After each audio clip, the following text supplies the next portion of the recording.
तो आप सभी को एक बार फिर से मेरा जय हिंद, नमस्कार, good morning, good afternoon and good evening जब भी आप मेरा ये वीडियो देख रहे हों। तो आज मैं फिर से क्लास 12th के पी ब्लॉक एलिमेंट्स का एक सेकंड और इम्पॉर्टेंट टॉपिक लेकर के आया हूँ, that is oxo acids of phosphorus, phosphorus के ऑक्सी अम्ल। तो आज हम जानेंगे कि फास्फोरस के ऑक्सी अम्ल क्या होते हैं, कितने टाइप्स के होते हैं, इसकी बेसिसिटी या क्षारकता कितनी होती है और उस एसिड में फास्फोरस की ऑक्सीडेशन नंबर या ऑक्सीकरण अवस्था कितनी होती है। तो आइए देखते हैं। ऑक्सो एसिड की स्ट्रक्चर बनाने से पहले हमको कुछ विशेष बातों का ध्यान रखना पड़ेगा और उन विशेष बातों का अगर हम ध्यान रखेंगे तो हमसे स्ट्रक्चर बनाते वक्त कोई भी गलतियां नहीं होगी। तो आइए जानते हैं कि वो खास बातें कौन कौन सी है।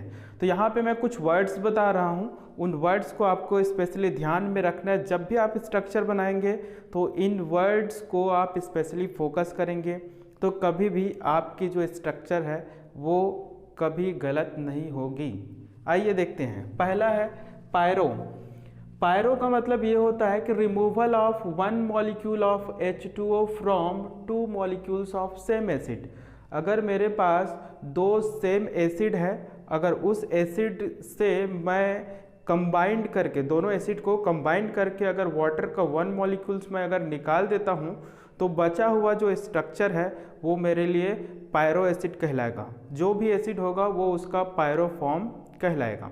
Second, hypo, removal of one atom oxygen from one molecule of acid. अगर मेरे पास कोई एसिड है और उस एसिड से अगर मैं एक ऑक्सीजन निकाल लेता हूँ तो बचा हुआ पार्ट में मैं हाइपो लगा करके लिखूँगा, चाहे वो एसिड जो भी हो। Third point, peroxo, addition of one oxygen atom in one molecules of acid to form O single bond O। ठीक है, O सिंगल बॉन्ड O को बोला जाता है पर ऑक्सो बॉन्ड। ठीक है, तो अगर किसी मॉलिक्यूल्स में मैं एक ऑक्सीजन एटम जोड़ता हूं और ऑक्सीजन एटम जोड़ने के बाद अगर ऑक्सीजन के बीच में इस तरीके का बॉन्ड अगर बन के आता है O सिंगल बॉन्ड O, तो वहां पे मैं एसिड के सामने पर ऑक्सो वर्ड इस्तेमाल करूंगा। चौथा, Meta, removal of one H2O molecules from one molecules of acid. अगर कोई एसिड है और उसी एसिड में से अगर मैं वाटर का वन मॉलिक्यूल निकाल लेता हूं तो उस एसिड के सामने मैं मेटा वर्ड इस्तेमाल करूंगा। तो ये चार वर्ड्स हैं जिसको आपको अच्छे से ध्यान में रखना है। और एक खास बात, जितने भी फास्फोरस एसिड की संरचना हम देखेंगे उसके लिए एक चीज़ बहुत ही सिमिलर है, चाहे वो फास्फोरस की कोई भी एसिड हो उसके लिए दो बॉन्ड्स हमेशा कॉमन रहेंगे। कौन कौन से बॉन्ड कॉमन रहेंगे? पहला तो ये है कि P डबल बॉन्ड O। ठीक है, कम से कम एक P डबल बॉन्ड O रहना ज़रूरी है, चाहे वो फास्फोरस का कोई भी एसिड हो। और दूसरा है P single bond OH। P single bond OH, ये दो यूनिट का रहना फास्फोरस के किसी भी एसिड में कंपलसरी है। अगर ऐसे स्ट्रक्चर हम नहीं लिख रहे हैं, स्ट्रक्चर में या दोनों बॉन्ड नहीं आ रहे हैं, तो कहीं ना कहीं आपकी स्ट्रक्चर जो एसिड का आप बना रहे हैं वो गलत हो सकता है। तो आइए एक एक करके देखते हैं। तो फास्फोरस के ऑक्सी एसिड में जो पहला इंपॉर्टेंट एसिड आता है वो है फास्फोरिक एसिड। तो फास्फोरिक एसिड का स्ट्रक्चर अगर हमको पता चल जाता है तो हम बाकी के एसिड के स्ट्रक्चर आराम से बना सकते हैं। तो स्ट्रक्चर आइए देखते हैं। फास्फोरिक एसिड का फॉर्मूला जो होता है H3PO4। This is the formula of phosphoric acid. Phosphoric acid का फॉर्मूला है H3PO4, जिसमें सेंट्रल एटम है फास्फोरस, या सेंट्रल एटम मीन्स केंद्रीय परमाणु है। ठीक है, इसी के चारों तरफ बाकी एटम्स क्या रहेंगे? अरेंज्ड रहेंगे, इसीलिए इसको हम क्या कहते हैं? सेंट्रल एटम या केंद्रीय परमाणु कहते हैं।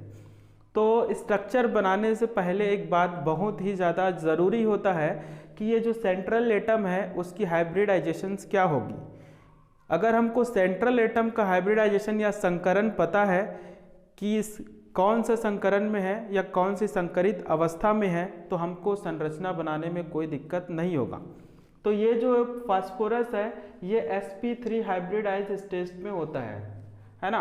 ये फास्फोरस sp3 संकरित अवस्था में होता है और sp3 संकरित अवस्था में होने के कारण ये चतुष्फलकीय शेप में रहता है। चतुष्फलकीय means tetrahedral shape. A molecules which have sp3 hybridization in general it is in form of tetrahedral shape। तो टेट्राहाइड्रल शेप में होता है। तो टेट्राहाइड्रल शेप आप लोगों को पता है जैसा मीथेन का स्ट्रक्चर होता है बिल्कुल सेम स्ट्रक्चर इसका भी बनने वाला है। तो देखते हैं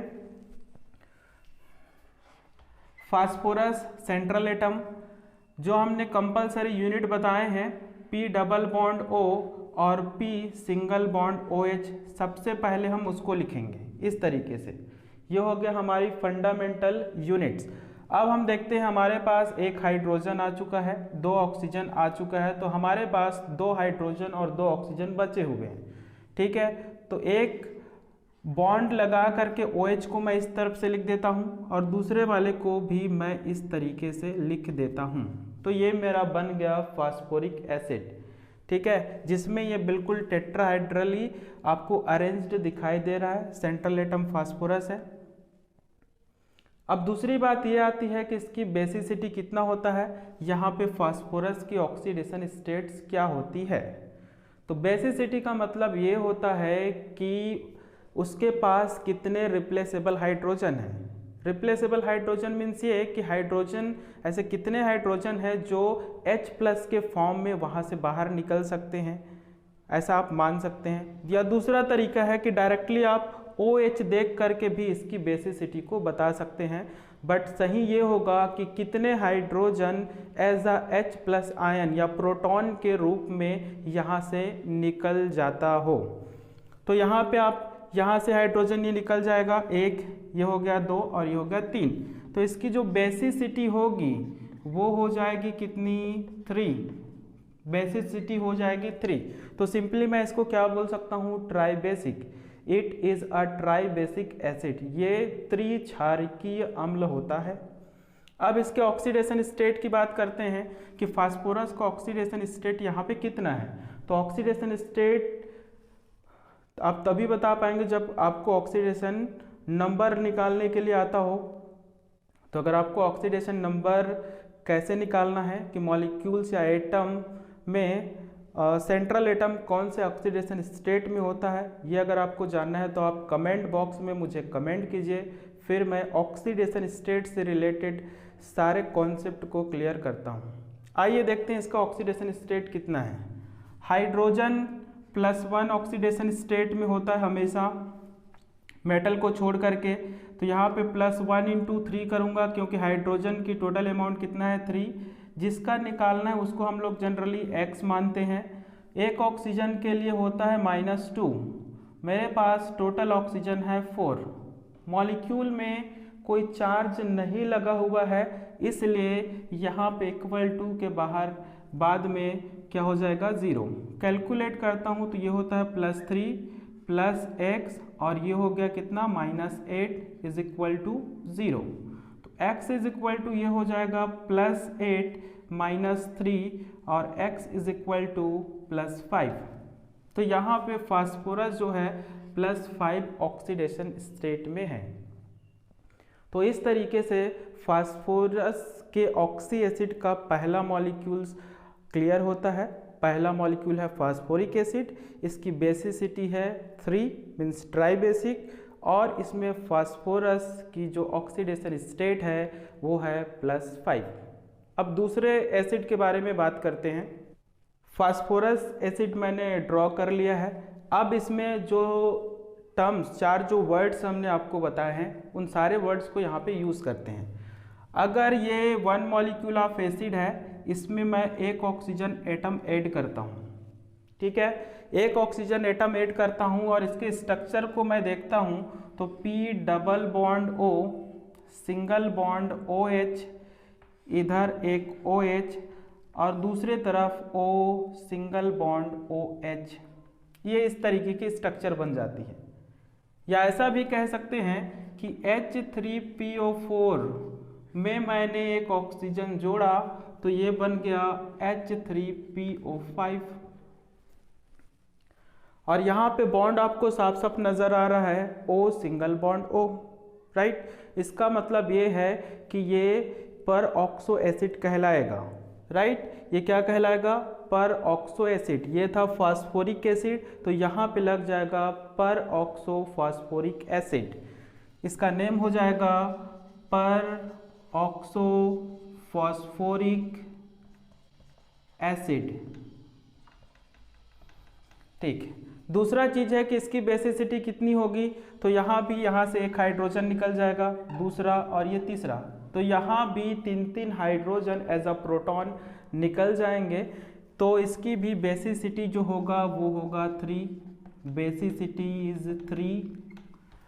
अब नेक्स्ट है कि इसकी ऑक्सीडेशन स्टेट्स क्या होगा, तो ऑक्सीडेशन स्टेट हम फिर से निकालते हैं। चलिए देखते हैं ऑक्सीडेशन स्टेट कितना होगा। तो हाइड्रोजन के लिए हो जाएगा +3, ऑक्सीजन फास्फोरस के लिए हो गया X, और 10 ऑक्सीजन के लिए हो गया -10, और टोटल हो गया कितना? 0। फिर ये X इज इक्वल टू हो जाएगा +10 -3, तो ये आपके पास होगा +7। X का वैल्यू आ रहा है +7। आप लोगों से पूछता हूँ क्या ये सही है?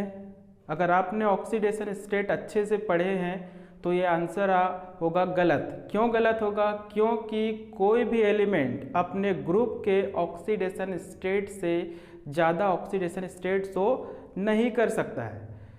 आपको पता है कि फास्फोरस ग्रुप 15 पीरियोडिक टेबल या आवर्त सारणी में जो फास्फोरस है ये नाइट्रोजन फैमिली का एलिमेंट है, ग्रुप 15 में रहता है। तो ग्रुप 15 की जो ऑक्सीडेशन स्टेट होती है वो मैक्सिमम कितना होती है? +5, और मिनिमम कितना होता है? 3, ठीक है। तो ऑक्सीडेशन स्टेट को जो भी ग्रुप 15 के एलिमेंट है उसको -3 से लेकर के +5 के बीच ही होना चाहिए। लेकिन आप देख रहे हैं कि इसकी ऑक्सीडेशन स्टेट जो आ रही है कितनी आ रही है? +7 आ रही है। तो कहीं ना कहीं पे कुछ गड़बड़ है। तो गड़बड़ क्या है? गड़बड़ सिर्फ यहाँ पे है कि ऑक्सीजन जब भी सिंगल बॉन्ड हो पर ऑक्सो बॉन्ड हो तो ऑक्सीजन का जो ऑक्सीडेशन स्टेट है वो -2 ना हो करके हर एक ऑक्सीजन के लिए -1 होता है, ठीक है। तो जब भी पर ऑक्सो बॉन्ड हो और डायरेक्टली ऑक्सीजन अगर फास्फोरस के साथ जुड़ा हुआ हो तो ऑक्सीजन के लिए अगर -1 हो रहा है तो फास्फोरस के लिए कितना होगा? +1 होगा। ओवरऑल यहाँ पे हम कह सकते हैं कि इसकी जो ऑक्सीडेशन स्टेट है वो भी +5 है। तो जब भी ऑक्सीडेशन स्टेट उसके ग्रुप से एग्जिस्ट मतलब हाई हो जाता है, हायर हो जाता है, तो हमेशा आपको उस ग्रुप के मैक्सिमम ऑक्सीडेशन स्टेट को उस पर्टिकुलर एलिमेंट के लिए कंसिडर कर लेना चाहिए। आइए देखते हैं अब दूसरे एसिड को। मैंने फिर से फास्फोरिक एसिड के 2 मॉलिक्यूल्स ले लिए हैं और हम इसमें सीखने वाले हैं कि इसको पायरो एसिड में कैसे कन्वर्ट किया जाए। तो पायरो के लिए कंडीशन ये है कि मेरे पास एसिड का 2 मॉलिक्यूल्स होना चाहिए और उस 2 मॉलिक्यूल से मुझे 1 मॉलिक्यूल ऑफ वाटर या H2O मुझे क्या करना है? बाहर करना है। चलिए देखते हैं। तो सिंपली मैं क्या करता हूँ, यहाँ से वाटर को बाहर निकाल देता हूँ, ठीक है। ये कर लिया मैंने -H2O, और बचे हुए पार्ट को पूरा मैं ऐड कर दूंगा, जोड़ दूंगा। तो स्ट्रक्चर बन जाएगा कुछ इस तरीके से, P double bond O single bond OH single bond OH, P single bond O single bond P double bond O single bond OH then single bond OH। इस तरीके से आपके पास एक नया एसिड बन जाता है जिसे मैं बोलूँगा पायरो डाइफास्फोरिक एसिड। यहाँ पे मैं इस्तेमाल कर रहा हूँ क्या? पायरो डाइफास्फोरिक एसिड, क्योंकि फास्फोरिक एसिड के मैंने कितने मॉलिक्यूल्स लिए हैं? 2 मॉलिक्यूल्स लिए हैं, तो यहाँ पे मैं इस्तेमाल करूँगा पायरो डाइफास्फोरिक एसिड। अब इसकी बेसिसिटी और फार्मूला चेक करते हैं, देखते हैं कि बेसिसिटी इसका कितना है, फार्मूला क्या होगा। तो हाइड्रोजन यहाँ से 1 निकल सकता है, 2 निकल सकता है, 3 निकल सकता है और ये 4, ठीक है। तो इसकी बेसिसिटी होगी 4, बेसिसिटी इज 4, बेसिसिटी इसका हो जाएगा 4, क्योंकि total number of replaceable hydrogen कितना है, 4 है। फॉर्मूला क्या होगा, 1 2 3 4, हाइड्रोजन हुए 4, फास्फोरस 1 और 2, फास्फोरस हो गए 2, ऑक्सीजन 1 2 3 4 5 6 और 7, ये हो गया इस तरीके से, ठीक। तो ये हो गया H4P2O7, H4P2O7 पायरो डाइफास्फोरिक एसिड, ठीक है। अब इसमें फिर से एक नया काम करते हैं कि इस एसिड में अगर मैं एक ऑक्सीजन एटम जोड़ देता हूं तो क्या होगा। अब इसमें एक ऑक्सीजन एटम जोड़ने के बाद अगर मैं इसका स्ट्रक्चर देखता हूं तो स्ट्रक्चर कुछ इस तरीके से दिखेगा, P double bond O, single bond OH, single bond OH, O, single bond O, P double bond O, single bond OH, single bond OH।